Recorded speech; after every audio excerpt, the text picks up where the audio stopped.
उस खिड़की पे खड़े होके यमुना को निहार रहे हैं, कोई तो दिख जाए।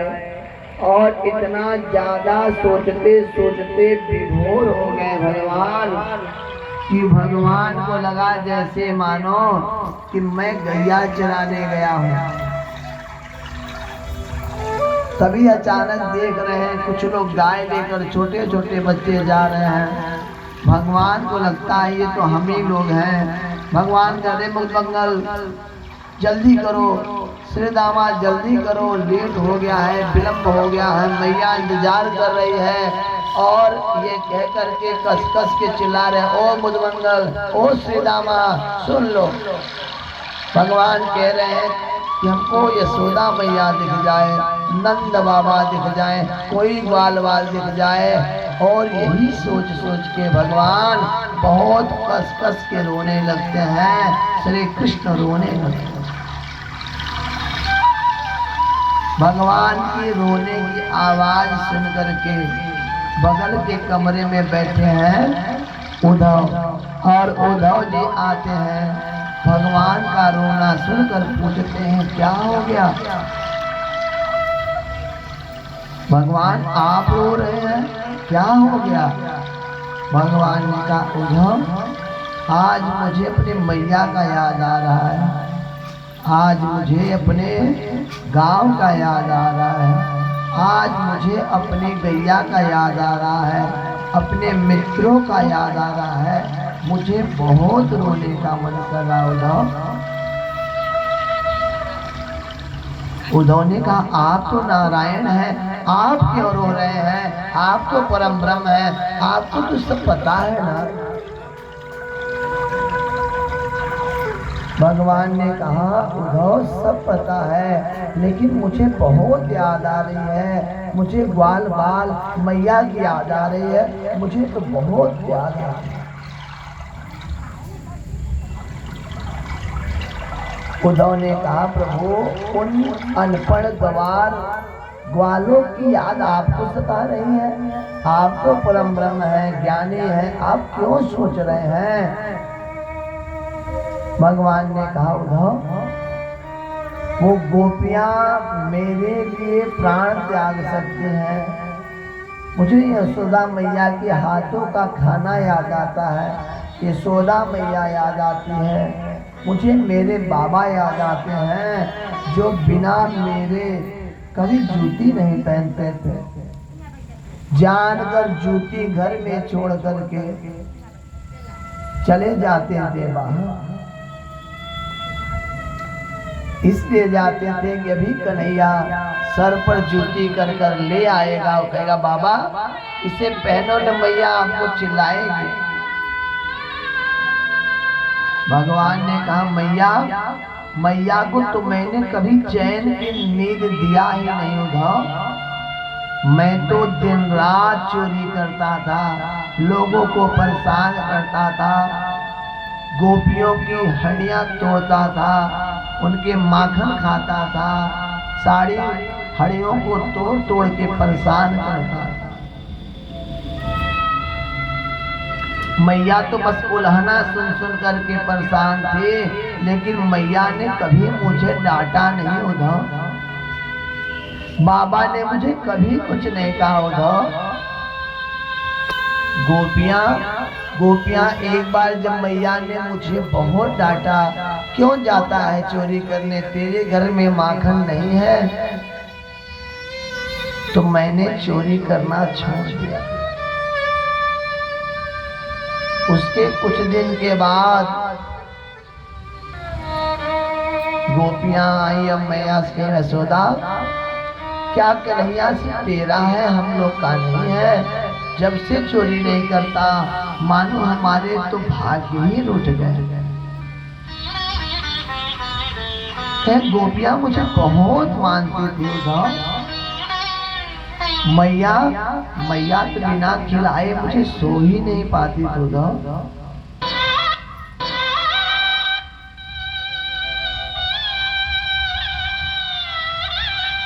उद्धव कहते हैं भगवान वो सब तो अनपढ़ है, आप तो परम ब्रह्म है, आप तो ज्ञानी है,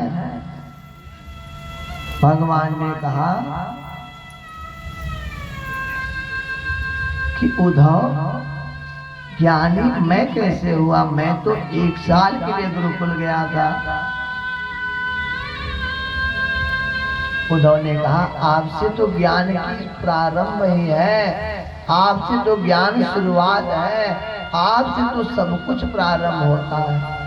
भगवान ने कहा तो एक काम करो, गोपियां मेरे इंतजार में हैं, राधा मेरे इंतजार में है, यशोदा मैया इंतजार में है, जाओ तुम सबको तुम समझा कर लाओ।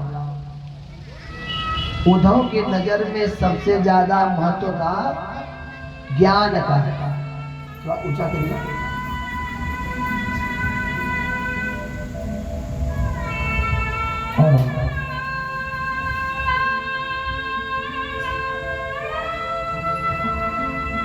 आज उद्धव जा रहे हैं गोकुल वृंदावन, ब्रज जा रहे हैं कि जाकर के हम गोपियों को समझाएंगे, मैया को समझाएंगे, नंद को समझाएंगे, राधा को समझाएंगे, सत्य का ज्ञान करके चले आएंगे। इधर जब जाने लगते हैं तो भगवान ने कहा ऐसे मत जाओ, ये मेरा कुंडल पहन लो, मेरा ये दुपट्टा पीतांबरी ले लो, अब मेरा मुकुट ले लो, तब तो जाओ, वरना गोपियां तुमसे बात तो करना दूर है, तुम्हें देखना भी नहीं पसंद करेंगे।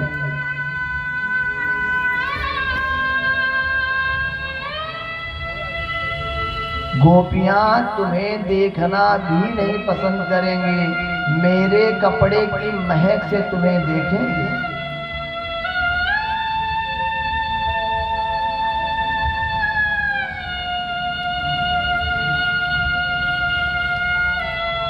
श्री भगवान ने अपने सारे कपड़े दे दिए और उसे पहन करके श्री कृष्ण की कहने अनुसार उद्धव वहां से चल पड़े।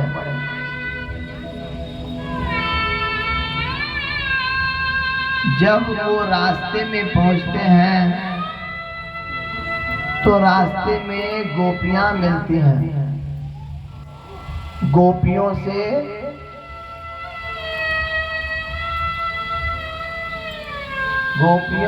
उद्धव ने पूछा कि कृष्ण का घर कहाँ है। गोपियों ने कहा कौन हो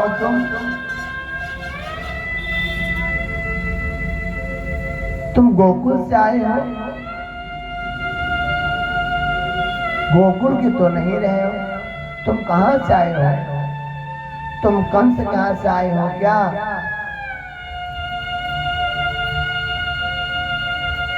उन्होंने कहा हाँ, आपको कैसे पता चला? क्या ऐसा कोई ब्रज का नहीं है जिसे कन्हैया का घर नहीं पता हो, ये तो बस मथुरा वाले ही जानते हैं कि कहाँ है कन्हैया का घर। गोपियों ने कहा ये जो नदी बहते हुए जा रही है, इसी नदी के किनारे किनारे तुम चले जाना, तुम भगवान कृष्ण के घर चले जाओगे। अक्रूर जी ने देखा कि एक पतली नदी जा रही है तो पूछा कि इस नदी में क्या खासियत है कि ये कृष्ण के घर जा रही है। गोपियों ने कहा ये कोई साधारण नदी नहीं है, ये नदी नहीं है, ये जब से तुम्हारा कन्हैया गया है, तुम लोग लेकर मेरे कनाडा को गए हो, तब से यशोदा और नंद के जो आंसू बह रहे हैं, उस आंसू का ये पानी है, अश्रुधारा है, ये वही नदी है जो कृष्ण के द्वारा पीड़ा दिया गया है।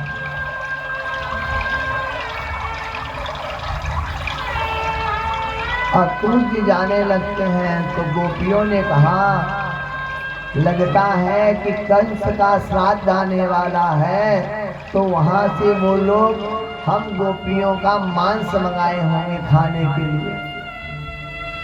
दूसरी गोपी ने कहा कि क्या तुम मांस दोगी? कहे जब कृष्ण नहीं है तो हम लोग तो जिंदा ही नहीं हैं, हम तो मुर्दा के समान हैं, बस किसी प्रकार चल रहा है, मैं तो खुशी खुशी अपना मांस दे दूंगी। दूसरी गोपी ने कहा क्यों दे दोगी? कहें कि कम से कम हमारा जो हृदय है वो भगवान के पास जाएगा। कहें क्यों जाएगा? कहें क्योंकि मामा के श्राद्ध में भांजा तो होगा ही, कृष्ण जब देखेगा ना हमारा हृदय तो जान जाएगा किस गोपी का हृदय है।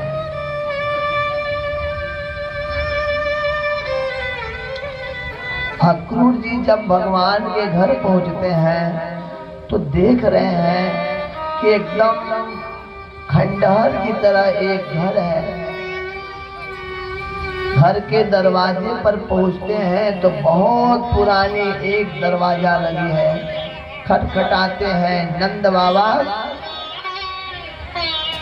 एक पतला आंखें घुसी हुई डंडा लेकर डगमगाता व्यक्ति आया। कौन हो भाई?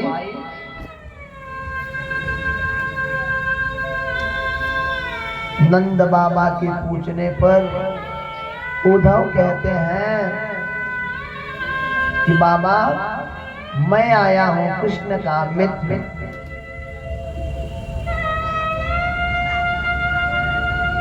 नंद बाबा बैठाते हैं और उद्धव को देखकर पूछते हैं किससे मिलने आए हो? उन्होंने कहा नंद बाबा से बुलाइए कि मैं ही नंद हूं। भगवान ने जैसा स्वरूप बताया था नंद बाबा का ये वैसा स्वरूप नहीं है। ये तो फटा कपड़ा मैला कपड़ा पहने, आंखें घुसी हैं, हाथ में डंडा और रोते बिलखते खड़े हैं। उद्धव ने देखा रसोई घर को तो लगा जैसे कई वर्ष पहले खाना बना हो। बर्तन काले पड़े हैं, चारों तरफ जाले लगे हैं, घर सफा नहीं है और तो और ऐसे लग रहा है जैसे कई वर्ष से कोई इस घर में मुर्दा रखा है। तभी अचानक यशोदा मैया उठी और उनके स्वरूप को देखकर मेरा कन्हैया आ गया, मेरा कृष्ण आ गया, दौड़ के आए और उद्धव के पास देखी तो भगवान के पिता नंद ने कहा ये कान्हा नहीं है, ये उसका भेजा मित्र है।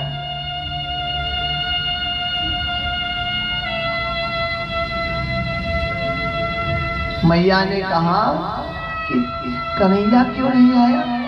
तुम्हें क्यों भेजा? खुद क्यों नहीं आया मेरा कान्हा मुझसे मिलने?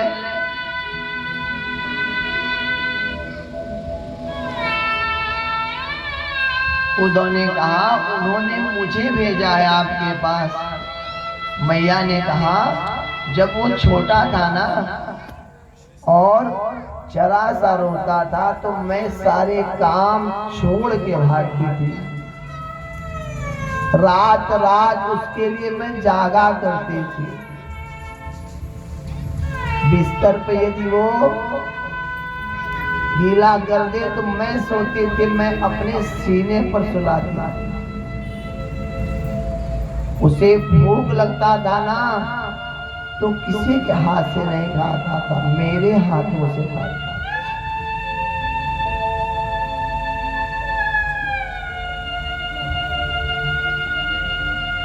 जो कन्हैया जरा सा रोता था मैं दौड़ के जाती थी, तो आज इतनी उसकी मां रो रही है, उस कान्हा को क्या सुनाई नहीं पड़ता? क्या उसे लगता नहीं कि यशोदा रो रही है उसके लिए? उस कान्हा के जरा से रोने पे मैं दौड़ के आती थी। आज उस कृष्ण को नहीं लग रहा है कि मैया रो रही है? अपनी माँ का आंसू दिखाई नहीं पड़ रहा है। अब तो राजा बन गया है ना, अब तो और आना चाहिए। क्यों नहीं आया मेरा कन्हैया? अपनी माँ के आंसू पूछने नहीं आएगा, उसे अपनी माँ की पीड़ा नहीं समझ में आ रही है।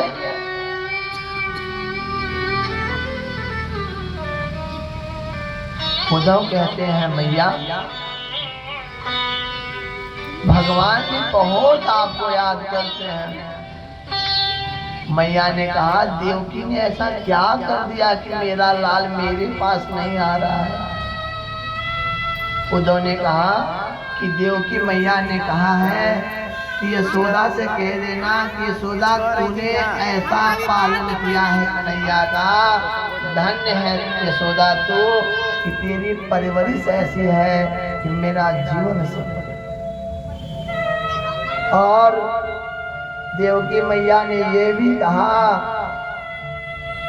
कि यशोदा से कहना कि उसने कहा था मेरे कृष्ण को गौरस की मिठाई बहुत पसंद है, और जब मैंने एक दिन मिठाई बना दिया तो कृष्ण ने खाना खाते हुए थाली को छोड़ दिया और कहा देखो मैया अगर आज के बाद गौरस की बनी मिठाई मेरे थाली में आएगी तो मैं खाना नहीं खाऊंगा, क्योंकि ये मिठाई मुझे नंद बाबा की याद कराती है, ये यशोदा मैया की याद लाती है, मुझे अपना ब्रज वापस आना लगता है। भगवान फूट फूट के रोने लगते हैं, कहते मैया मुझे गौरस की मिठाई ला।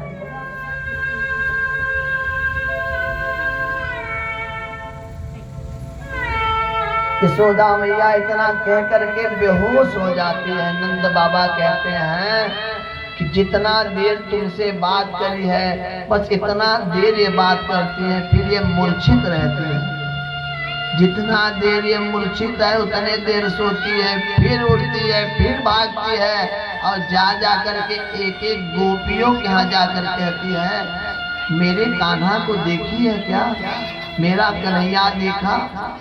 पेड़ से पक्षी से पश से पूछती है मेरे कन्हैया को देखा, बोलना तेरी मैया तेरा इंतजार कर रही है, मेरे कान्हा से बताना जल्दी घर जा तेरी मैया तुम्हारा इंतजार कर रही है।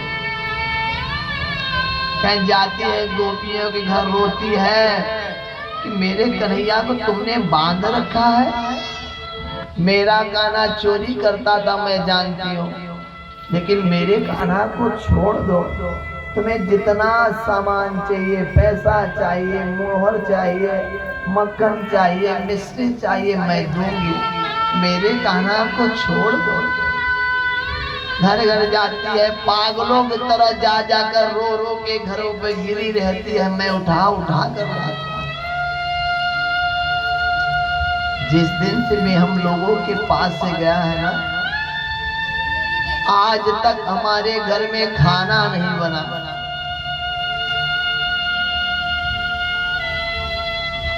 आज तक हमने खाना भी नहीं खाया।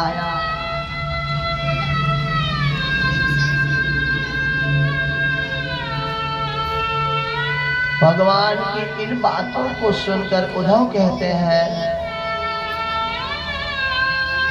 कि वो तो भगवान है, आप लोग क्यों नहीं समझते, वो तो परम ब्रह्म है, परमात्मा है, वो तो लीला करने के लिए आए हैं।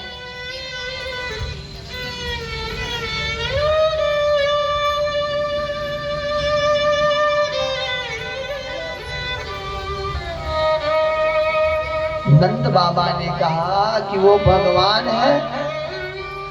भगवान का मतलब जानते हो, भगवान यानी जो भंडार भरा है वो भगवान है। उसको हमने एक रोटी खाने के लिए रोते देखा है, रो रो करके वो यहीं सो जाता था, एक रोटी के लिए उसे तरसते देखा है।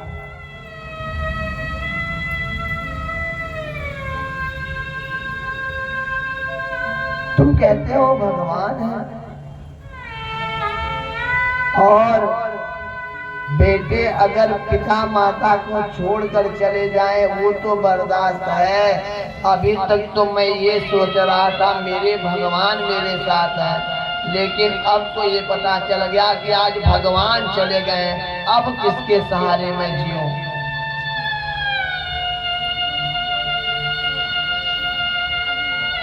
नंद बाबा ने कहा अब तो जीने की इच्छा ही नहीं कर रही है उद्धव।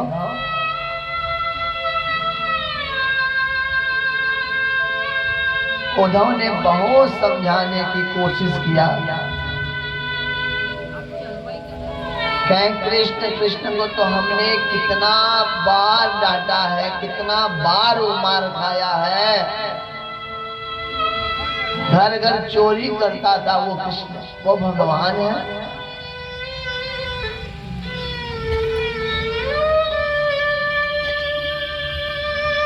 और फिर उद्धव उन्हें नहीं समझा पाते, वहां से निकलते हैं।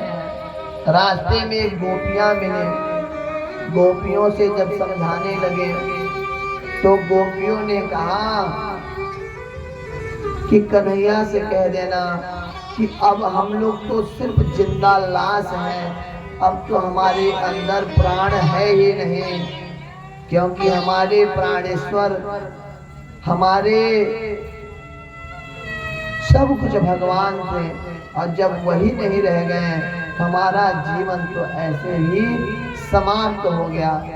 जब तक जीवन चल रहा है तभी तक चल रहा है, और नहीं तो हम जिंदा लाश हैं।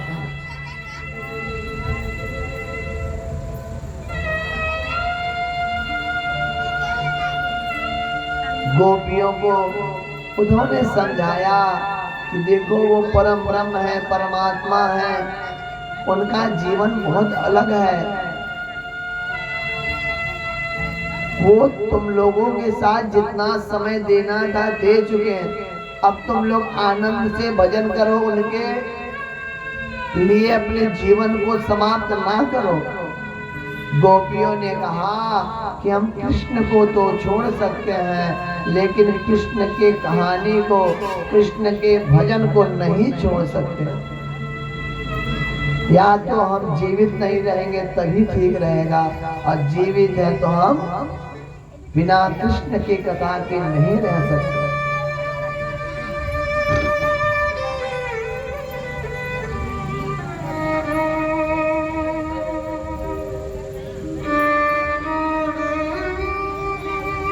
गोपियों ने कहा दुनिया में सबसे बड़ा कौन सा प्रीति है, तुम बताओ उद्धव, तुम तो ज्ञानी हो ना।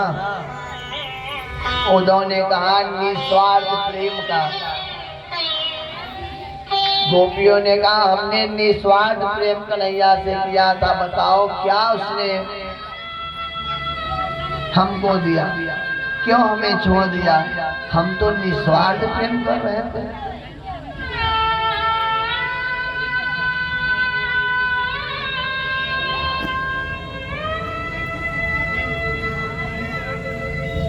और गोपियों ने कहा हम नहीं छोड़ेंगे। राधा के पास जाते हैं, राधा से कहते हैं कि भगवान के लिए आप अपना जीवन क्यों इतना खराब किए हैं, वो तो राजपाट देख रहे हैं, जिम्मेदारी है, आप तो ज्ञानी हैं। राधा ने कहा मैं तो कान्हा के लिए आई थी, जब कान्हा नहीं है तो मेरा जीवन व्यर्थ है। बहुत समझाने की कोशिश किया लेकिन नहीं समझा पाए, उद्धव वापस चले गए। कृष्ण के पास जाते हैं, कहते हैं आपने जो ये अपना नाम रखा है करुणा सागर, जो आपने अपना नाम रखा है दीन दयाल, ये सब व्यर्थ है, फालतू है, झूठे नाम है। भगवान ने कहा मेरा भेजना सफल हो गया। कहे अभी तक तुम मानते थे सबसे बड़ा ज्ञान है, अब क्या है कि प्रेम है। भगवान ने कहा जिस लहजे में तुम बात कर रहे हो, इस लहजे में गोपियों के अलावा कोई और हमसे बात नहीं कर सकता।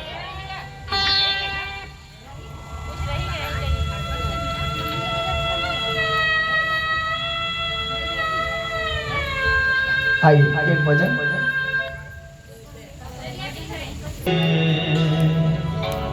ओ सांवरे,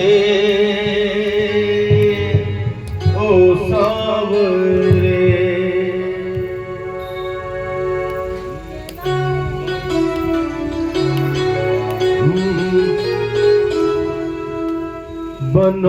बनोगे राधा तो ये जानोगे कि कैसा प्यार है मेरा। बनोगे राधा तो ये जानोगे कि कैसा प्यार है मेरा। ओ सांवरे, ओ सांवरे, ओ सांवरे, ओ सांवरे।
ताली बजाकर सभी लोग